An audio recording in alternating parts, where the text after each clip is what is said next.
अच्छा, तिकीट वरूनच आहे. हा. हा तर आता मागच्या वर्षी आम्ही गेलो, मी लालबागला गेलेलो. हा तिथं फ्रेंड्स भेटले, नवीन नवीन फ्रेंड्स बनले माझे.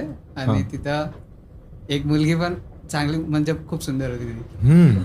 तर तिला हे इम्प्रेस करण्यासाठी मी पण बोललो की भाई मी प्रणित मोरेला ओळखतो. साल्यानं मला दल्ला बनवणार. अरे भाई तुम्ही सांगितलं होतं म्हणून मी सांगतोय. ओळखतो आपण. हा हा. ठीक आहे. हा मग मग तिला सांगितलं की असं ओळखतो, हे ते सगळं झालं. मग काय झालं? म्हणजे झाल्यावर बोलला गोष्ट नाही ओळखत. गोष्ट झाली. गोष्ट झाली. हा हा. आता गोष्ट झाल्यानंतर मी तिला म्हणजे सांगितलं की काय नाही, चल आता नेक्स्ट टाइम तर आता बिग बॉस मधनं बाहेर येईल ना, मी आपण जाऊ त्याच्या शो मध्ये.